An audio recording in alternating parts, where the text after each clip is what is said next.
in form, in nature, in character. Is there a problem?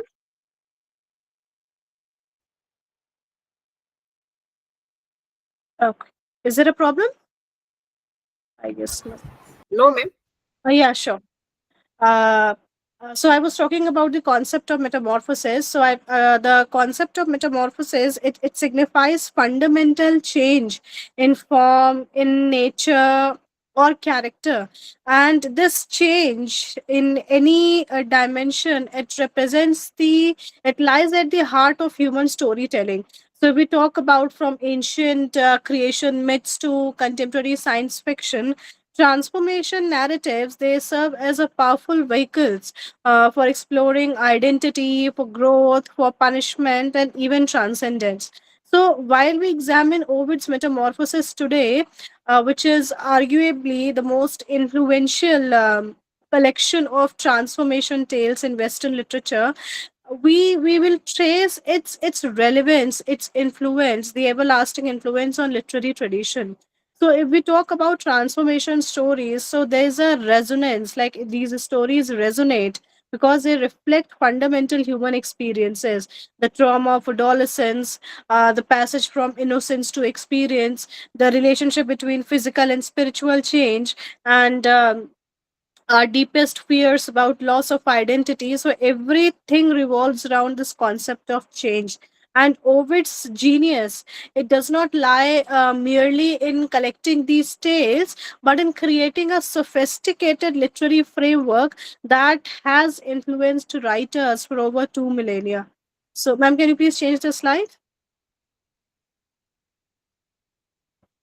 Yes. So we'll begin with the basic details about Ovid metamorphosis for those who are not much well versed with the text. So the complete name of Ovid was Publius Ovidius Naso, and he lived during the Augustan age, which was the period of unprecedented, you may say, literary flourishing under Emperor Augustus. So unlike his contemporaries Virgil and Horace, who celebrated Roman imperial glory, he was more interested in love, mythology, and psychology of human transformation.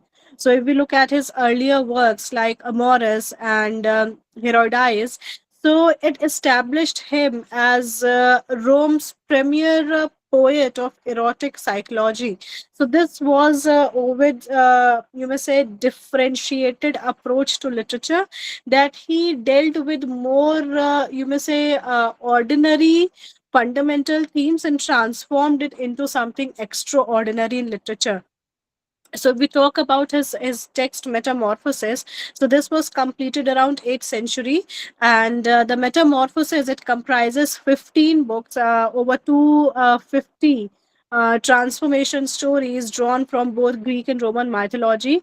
And this work follows a very loose chronological structure, like from the creation of world to the deification of Julius Caesar. But Ovid's true sorry Ovid's true organizing principle is not historical chronology, but it is more thematic and psychological in nature. So he is not focused on historical psychology; he is more focused on thematic and psychological, you may say, chronology. The poem's opening lines establish its ambitious scope, which I'll just translate the opening line into English, which is, my mind is bent to tell of bodies changed into new forms. So this declaration, it announces not just a collection of myths, but a comprehensive exploration of change itself as the fundamental principle of existence. So he is not talking about any character, any myth, but he is talking about change as a phenomena. Maybe it would not be wrong to say that he has personified change as the fundamental aspect of human life and human existence. So, if we talk about further the literary innovation and the technique used in Ovid metamorphosis. So Ovid basically he revolutionized the treatment of mythological material through several innovations. So he has introduced the concept of narrative embedding. So what is narrative embedding? where stories nest within the stories. So you have stories within the stories, which creates a very complex narrative hierarchies. So what happens? The character becomes the narrator, and tales reflect upon the other tales. So it creates a very sophisticated intertextual web, which is very, you may say, significantly taken up by the later day, the 20th century critics, which we known as intertextuality, which we commonly known as intertextuality. So this structure was introduced in Ovid's Metamorphoses.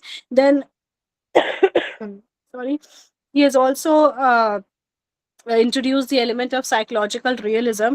So Ovid excels at depicting the internal experience of transformation. See, if you look at most of the Greek text, so the mind is more important than the physical appearance. So the psychology becomes the fundamental core of Greek civilization and Greek literature.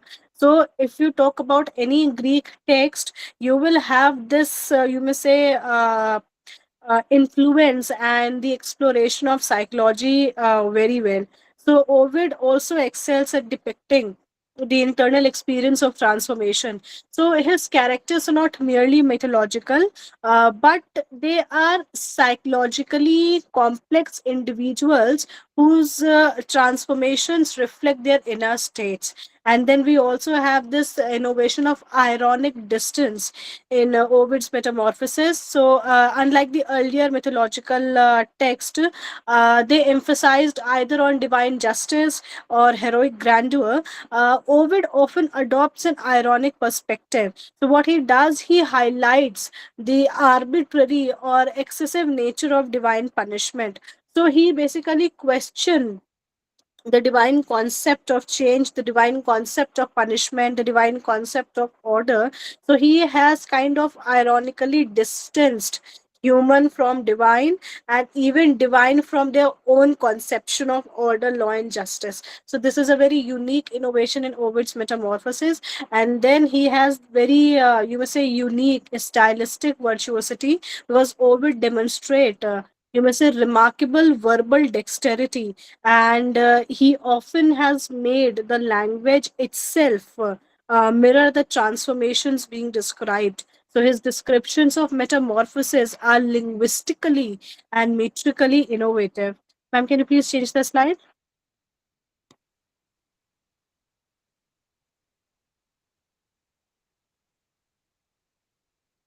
Yes. So from structure to major themes and transformative pattern, we'll talk about that why the thematic and the transformative pattern of Ovid Metamorphosis is still very important.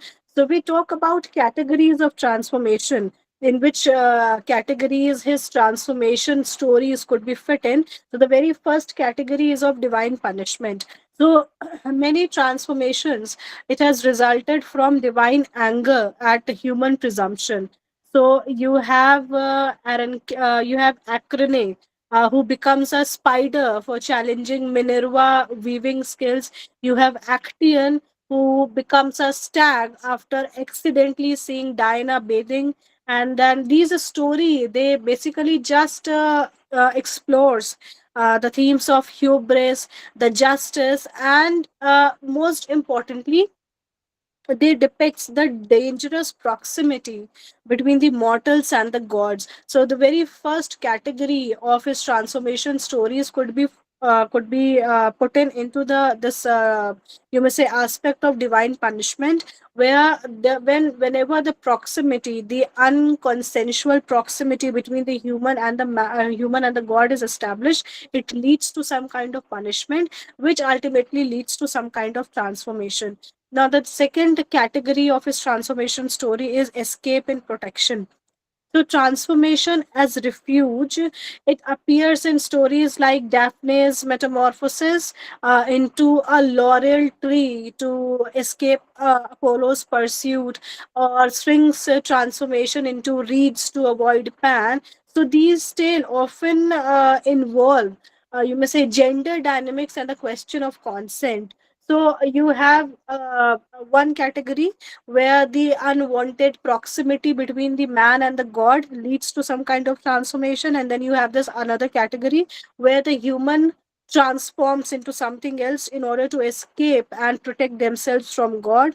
And then you also have the third dimension of transformation story, transformation narrative, which is the love and loss. So tragic love stories, they frequently like culminate into transformation. So we have Pyramus and Thisbe's blood stains the mulberry tree, and then Narcissus becomes the flower that bears his name.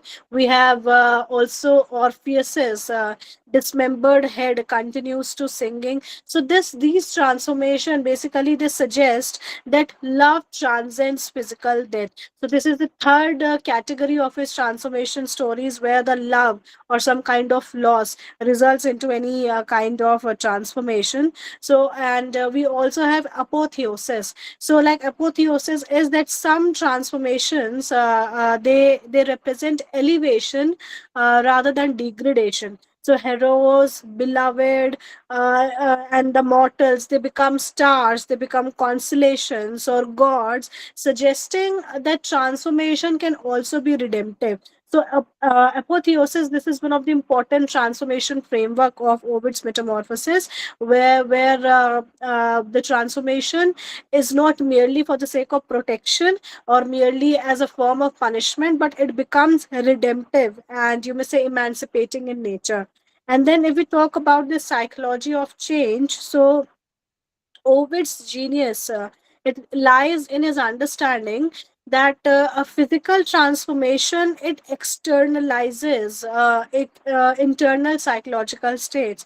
So when Daphne transforms into a tree, her metamorphosis represents the ultimate withdrawal from unwanted sexual attraction. And then we have Narcissus' transformation into flower, which symbolize his self-absorption and his inability to love another. So the movement of transformation itself, it becomes Ovid's focus. So he dwells on the precise instant when human consciousness confronts its changing form, and which creates moments of profound pathos and psychological insight. And then we also have gender and power dynamics of transformation. So, like many of Ovid's transformation stories, they involve sexual violence or the threat thereof. So, female characters often transform to escape male pursuit, but their transformations, it frequently preserves them in states of perpetual victimization. So, this pattern reflects both ancient Roman gender dynamics, and it also, you may say, raise the question about agency, about victimization, and the nature of escape. So these are the basic patterns, categories, and you may say motives in Ovid's Metamorphosis. Ma'am, can you please change the slide? Yes. So we'll be taking up some very brief key stories and their literary significance of from Ovid Metamorphoses, which have still continued to be used by the literature, used in the literature by the writers. The very first is the creation myth. So Ovid Metamorphoses, it begins with the transformation of chaos into ordered cosmos, which establishes change as the fundamental principle of existence. So this philosophical framework, you can see it underlies all subsequent transformation, suggesting that metamorphosis is not something barren but natural. So you will see that every creation and every inaugural of new advent, it requires some kind of destruction and some kinds of change. So Ovid Metamorphosis, it begins with this creation myth, where creation is said to be the aftermath of any kind of destructive change. And then we also have this book of Daphne and Apollo. This is the book one, as far as I remember. This is the book one of Ovid Metamorphosis. So this foundational story, of Daphne and Apollo, it establishes many of Ovid's key themes. Like Apollo's pursuit of Daphne, it combines divine power with human desire, while Daphne's transformation into a laurel tree, it represents both escape and eternal captivity. So there's a psychological complexity in this story of Daphne and Apollo, where Daphne's terror and Apollo's frustrated desire and the tragic irony of love, which destroy is its object. It has become a template for, you may say, many countless later work where the desire, the desire of man for a particular object, because females are objectified largely, so the desire of man for particular object destroys the object itself. So this symbolic, you may say, symbolic interpretation of you may say, non-consensual male desire, reducing the object of desire into destruction, it has become a very important template in the subsequent works which have followed. And even you can find this symbolism, this theme reflected in largely cinemas and the many of the contemporary works which are more feminist in nature. And then we also have the important story of Narcissus and Echo. So perhaps, sorry, Ovid's most psychologically sophisticated story is the tale of Narcissus, because it explores the theme of self love, the identity, and the relationship between desire and self knowledge. So, Echo's transformation into disembodied voice. It parallels Narcissus' dissolution into his own reflection.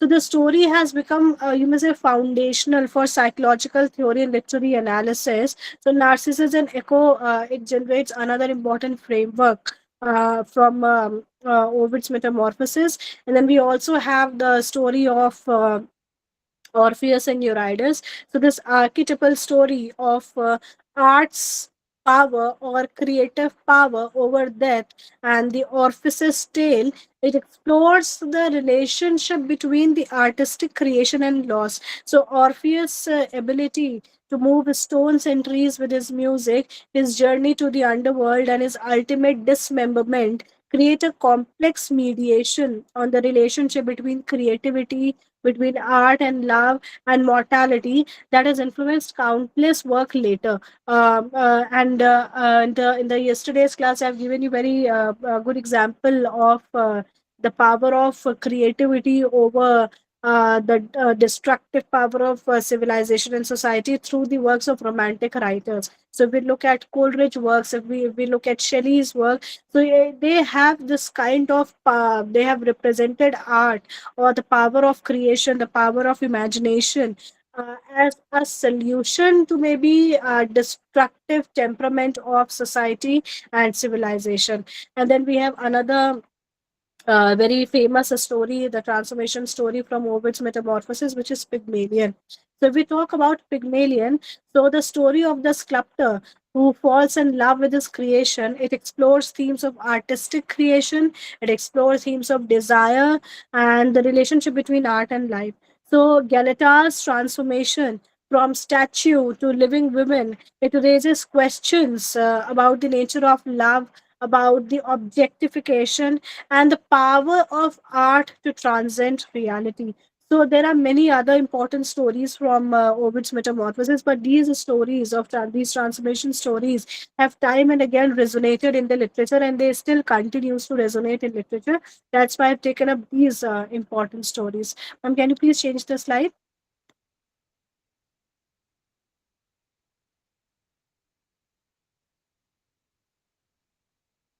Yes. Now we talk about the adaptations and the literary legacy which Ovid's Metamorphosis has continued to endure. So we talk about medieval adaptations. So Ovid's Metamorphosis, it has survived the fall of Rome, and it has become central to medieval literature. So often we have often moralized Ovid's metamorphosis to fit in medieval times. This Ovid metamorphosis was often, you may say, centralized and moralized to fit Christian framework. So Ovid's metamorphosis was reinterpreted as Ovid's tale as Christian allegories, and while poets like Chaucer, he drew extensively on Ovidian narratives in works like Canterbury Tales and Legend of Good Women. So we talk about medieval adaptations of Ovid metamorphosis. So it was largely used to Christianize, to moralize the morality stories, and even the Chaucer and the other of his contemporaries have largely and extensively used Ovid's metamorphosis, but largely to fit in the into the Christian framework. Then, if we talk about the Renaissance. So Renaissance, the phase of Renaissance, it saw renewed interest in Ovid's metamorphosis, but it was not Christianized. It was rather explored with intent of psychological sophistication. So we talk about Shakespeare's Venus and Adonis and the Rape of Lucrece. It shows direct Ovidian influence. So while Midsummer Night's Dream and The Tempest, it explores the theme of transformation, and the play like the mechanisms of these play of Pyramus and Thisbe in Midsummer Night Dreams, it demonstrate both reverence for and playful subversion of Ovidian material. And if we also talk about Christopher Marlowe's The Heron Leander and Edmund Spenser, The Fairy Queen, it similarly draws upon Ovidian metamorphosis. So what this Renaissance phase has done, it has combined Ovid's classical mythology and transformation stories with more contemporary concerns about identity, about power, about desire, and they have more explored the psychological dimension of Ovid's metamorphosis. So, and then if we talk about the Romantic and Victorian times, so the Romantic poets like Keats, who has used Ovid's metamorphosis in its work like Endymion and Lamia, and Shelley has also used his framework in Prometheus Unbound. So they have found in Ovid's work models an attempt for exploring, you may say, the relationship between human consciousness and natural transformation.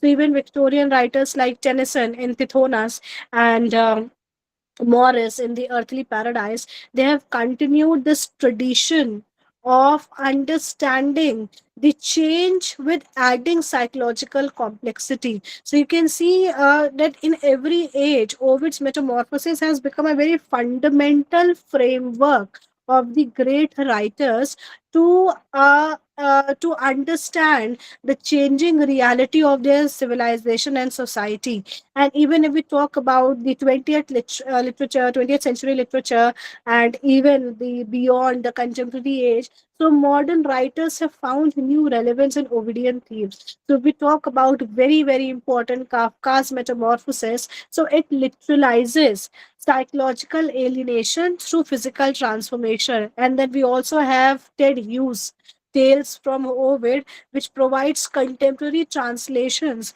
that emphasize the story's psychological violence and environmental themes. And we also have contemporary writers like Margaret Atwood in Penelopead and Madeline Miller in Circe. And we also have Pat Barker, The Silence of the Girl. So they have revisited classical transformation stories of Ovid from various angles, specifically from feminist angles. And while authors like Neil Gaiman and Angela Carter, they have used metamorphosis as structure of Ovid in fantasy and magic realism.